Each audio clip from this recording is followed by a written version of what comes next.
ലോകകപ്പ് സെമിഫൈനലിൽ ഇംഗ്ലണ്ടിനെതിരായ നാടകീയ വിജയത്തിനു പിന്നാലെ അർജന്റീന ക്യാമ്പ് കനത്ത നിയമക്കുരുക്കിലേക്ക്.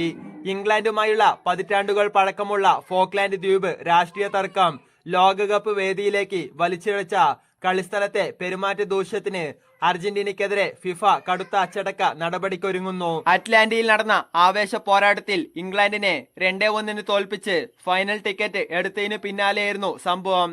ഗാലറിയിൽ നിന്ന് ആരാധകർ കൈമാറിയ രാഷ്ട്രീയ ബാനർ വാങ്ങി അർജന്റീനിയൻ മിഡ്ഫീൽഡർ ജിയോവാനി ലൊസെൽസോയും ഡിഫൻഡർ നിക്കോളാസ് ഒട്ടമെൻഡിയും പരസ്യമായി മൈതാനത്ത് പ്രദർശിപ്പിക്കുകയായിരുന്നു. ഫോക്ലാൻഡ് ദ്വീപുകൾ അർജന്റീനയുടേതാണ് എന്ന് സ്പാനിഷിൽ എഴുതിയ ബാനറാണ് ഇവർ ഉയർത്തിയത്.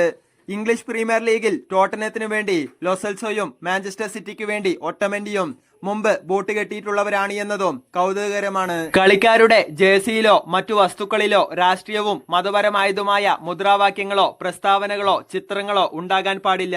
ഈ നിയമം ലംഘിക്കുന്ന കളിക്കാർക്കെതിരെയോ അല്ലെങ്കിൽ ആ രാജ്യത്തിന്റെ ഫുട്ബോൾ അസോസിയേഷനെതിരെയോ ടൂർണമെന്റ് സംഘാടകർക്കോ ഫിഫയ്ക്കോ ശക്തമായ അച്ചടക്ക നടപടികൾ സ്വീകരിക്കാമെന്നാണ് ഫിഫയുടെയും രാജ്യാന്തര ഫുട്ബോൾ അസോസിയേഷൻ ബോർഡിന്റെയും നിർദ്ദേശത്തിലുള്ളത്. ഈ നിയമപ്രകാരം വരാനിരിക്കുന്ന ഫൈനൽ മത്സരത്തിൽ കളിക്കാർക്ക് വിലക്കോ അല്ലെങ്കിൽ കനത്ത പിഴയോ ഉൾപ്പെടെയുള്ള ശിക്ഷാ നടപടികൾ മുഴുവൻ അർജന്റീന ടീമും നേരിടേണ്ടി വന്നേക്കാം.